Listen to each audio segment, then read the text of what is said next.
Ndabaramukije mwese bakunzi ba Eric Burundi TV aho muherereye hose mu gihugu cy'u Burundi. Nongera ndababwira ati ibuka ukana subscribe kuri Eric Burundi TV kugira ngo ukomeze kuronka ama updates y'ibiganiro bitandukanye.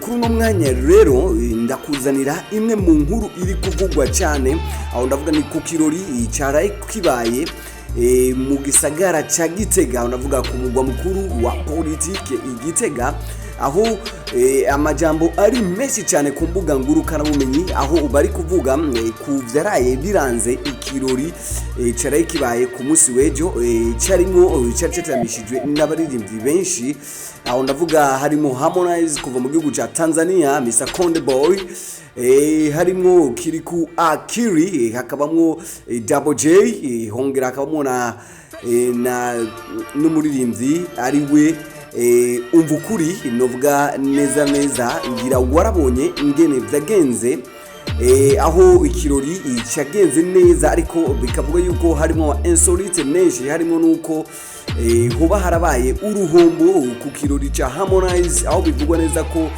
muri ico kirori hoba ico kirori cyoba kititabiriwe n'abantu nkuko vyari vyitezwe. Benshi bakavuga ati ikirori ntabwo caronse promo ikwiye, abandi bakavuga ko ikirori cararonse promo uretse ko bagize ibiciro byinshi cyane, novuga ko kwinjira yari ibihumbi 50 kuri prix isanzwe, kwiraki zibiri muri VIP. Bakavuga ati ico kirori ntabwo amafaranga yo kwinjira yari kuba ayo, no, ahubwo amafaranga yo kwinjira bari kuyashira neza ku giciro cyo hasi kugira ngo abantu bashoboye kuraba. Abandi bakavuga ati isho ntiyari kubera mu gisagara cya Gitega, yari kuja ibujumbura.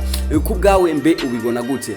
Ugerageje kuraba abantu barimo, uretse ko abandi bavuga ko isho ititabiriwe nkuko bisanzwe. Uciye ku mbuga z'aba promoters benshi barashoboye kwandika bavuga ati isho ntiyari yitabiriwe, isho yari kwiye kuba kuri ibyo biciro. Urabona na captions zimwe z'amajambo yagiye kudaca ku mbuga zitandukanye, novuga ko hari umwe bashoboye kuba muri ico kirori nka Kiriku Akil yashoboye kwinjirana inka mu kirori.